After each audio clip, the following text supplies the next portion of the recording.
Assalamualaikum warahmatullahi wabarakatuh. Alhamdulillahirabbil alamin.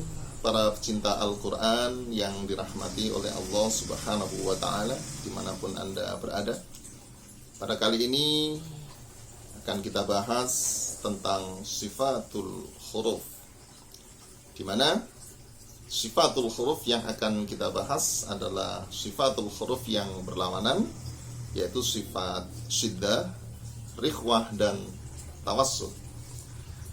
Para pecinta Al-Quran yang dirahmati oleh Allah Subhanahu wa ta'ala, yang pertama sifat syiddah.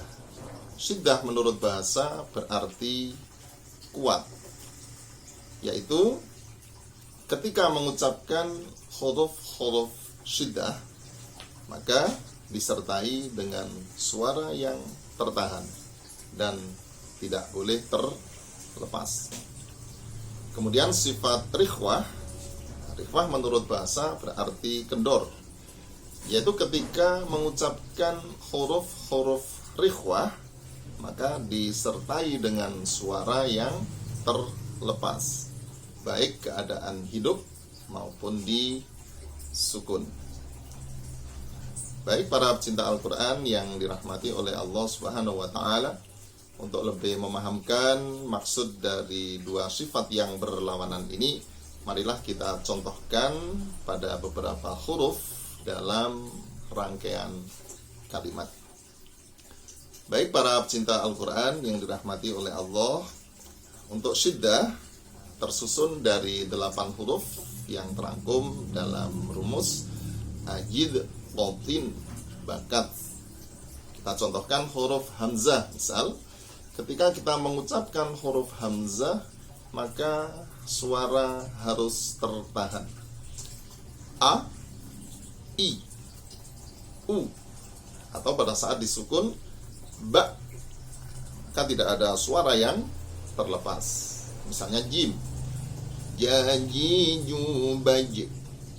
Ja, ji, ju, baj. Ini yang dimaksud dengan syiddah. Dibaca dengan kuat, dengan tekanan, dan tidak boleh ada suara yang terlepas. Nah, para pecinta Al-Quran yang dirahmati oleh Allah, lain halnya dengan sifat rikhwah, lawan dari sifat syiddah. Rikhwah, sebagaimana yang saya jelaskan tadi, dibaca dengan suara terlepas. Huruf-hurufnya adalah selain huruf syiddah. Kita contohkan pada huruf ghain misalnya. Gha, ghi, ghu, bagh, bagh. Nah, pada saat disukun, nampak ketika suara ghain kita ucapkan maka suaranya terlepas, sehingga tidak boleh kita tahan. Bagh, ghairil maghdubi alaihim waladdallin.